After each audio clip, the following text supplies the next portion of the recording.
একদিন এক ইংরেজি ক্লাসে শিক্ষক ক্লাসে ঢুকে বোর্ডে লিখলেন east rises, তারপর লিখলেন the sun। এবং তিনি শিক্ষক তিনি শিক্ষার্থীদের উদ্দেশ্যে বললেন যে বলো তো এটা কি। ক্লাসের মধ্যে একজন শিক্ষার্থী দাঁড়িয়ে বলল যে এখানে কতগুলো শব্দ দেখা যাচ্ছে পাশাপাশি, কতগুলো শব্দ পাশাপাশি দেখা যাচ্ছে, এরকম কয়েকজন শিক্ষার্থী বললেন। কয়েকজন শিক্ষার্থী যখন বলা শেষ করলেন তখন শিক্ষক আবার বললেন যে এটা কি, এটা হচ্ছে east, এটা হচ্ছে rises, তারপর হচ্ছে the sun। এখানে এগুলি হচ্ছে পাশাপাশি শব্দ। এখন তিনি প্রশ্ন করলেন যে এই যে আমাদের কতগুলো শব্দ পাশাপাশি বসেছে, এই পাশাপাশি বসে মনের ভাব কি সম্পূর্ণরূপে প্রকাশ করতে পেরেছে?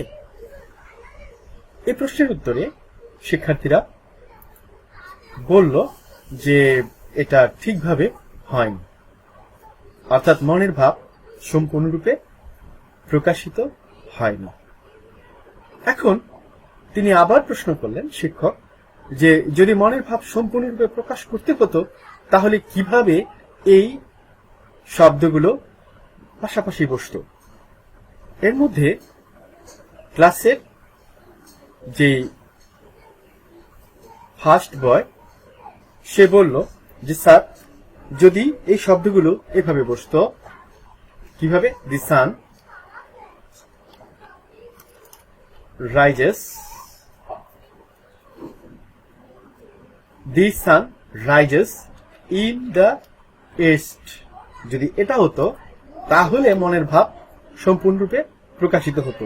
তাহলে উপরের যে আমরা যে উপরের শব্দগুলো দেখতে পাচ্ছি এবং এটা সেন্টেন্সের মতো দেখাচ্ছে কিন্তু পুরোপুরি ভাবে এটি সেন্টেন্স নয়। তাহলে এটা কি, এটা হচ্ছে বিক্ষিপ্ত কতগুলো শব্দ। এবং এখানে যেটি মনের ভাব সম্পূর্ণরূপে প্রকাশ করেছে এটাকে বলা হবে সেন্টেন্স। কি বলা হবে?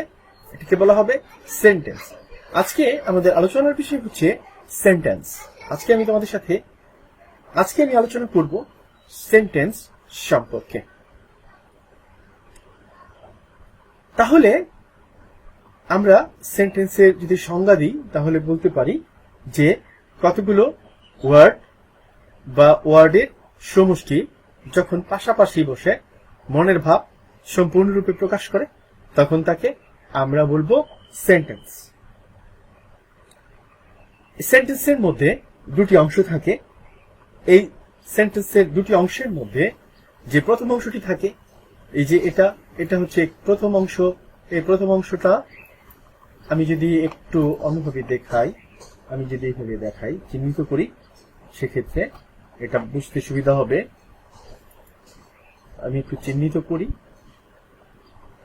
তাহলে বুঝতে সুবিধা হবে।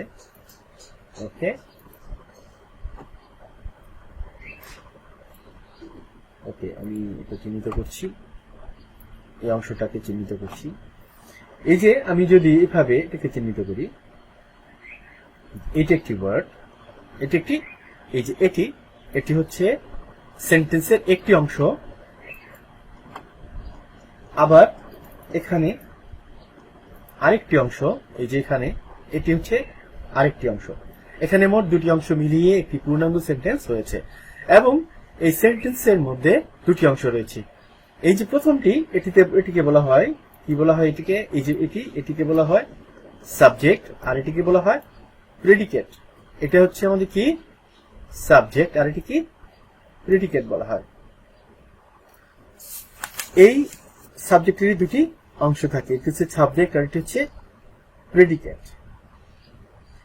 এখন প্রশ্ন হচ্ছে সাবজেক্ট কি? সাবজেক্টটি হচ্ছে সেন্টেন্সের যার সম্বন্ধে বা যাকে উদ্দেশ্য করে কিছু বলা হয়। এখানে কি করা হয়েছে, এখানে একটা কাজ করা হয়েছে। এই যে দি সান এ সম্পর্কে বলা হয়েছে কি করে, দি সান অর্থাৎ সূর্যটি কি করে, রাইজেস ইন দ্য ইস্ট, কোথায় ওঠে, পূর্ব দিকে ওঠে। কে ওঠে, দ্য সান অর্থাৎ সূর্যটি। অর্থাৎ সূর্য সম্পর্কে যা বলা হয় তা হচ্ছে, মানে যার সম্পর্কে কিছু বলা হয়, কোন একটি সেন্টেন্সের মধ্যে যার সম্পর্কে কিছু বলা হয় সে হচ্ছে সাবজেক্ট, অর্থাৎ যাকে উদ্দেশ্য করে কিছু বলা হয় সে হচ্ছে সাবজেক্ট। এখন সাবজেক্ট সম্পর্কে পরবর্তীতে যা বলা হয়, অর্থাৎ সাবজেক্টের শেষে যা বলা হয়, সাবজেক্ট সম্পর্কে যা বলা হয় সেটা হচ্ছে প্রেডিকেট। তাহলে আমরা বুঝতে পারলাম দুটি অংশ। এখন আরেকটা বিষয় আমি বলবো, যেমন আমি যদি একটি সেন্টেন্সকে লিখি, সে হি goes to school, এখানে এই যে হি হচ্ছে কি, হি হচ্ছে একটি সাবজেক্ট, আর গোস টু স্কুল এটি হচ্ছে প্রেডিকেট।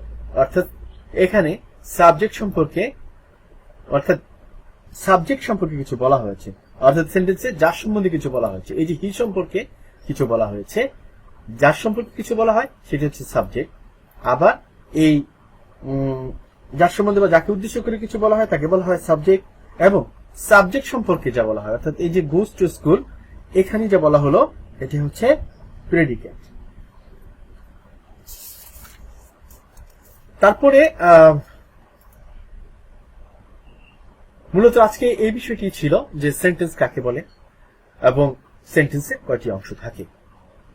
আশা করি আজকের ক্লাসটি শিক্ষার্থীদের কাছে ভালো লেগেছে, এবং যারা গ্রামার সম্পর্কে জানতে চায় তারা অবশ্যই আমার সাথে ক্লাসে থাকবেন। আপনাদের সকলে সুন্দর ও মঙ্গলময় জীবন কামনা করে, শিক্ষার্থীদের সুস্বাস্থ্য ও দীর্ঘায়ু কামনা করে আজকের মতো এখানে শেষ করছি। যদি ক্লাসটি ভালো লেগে থাকে অবশ্যই বেশি বেশি করে লাইক, শেয়ার এবং যদি আরো কিছু জানার থাকে তাহলে কমেন্টস করে জানাতে ভুলবেন না। আল্লাহ হাফেজ।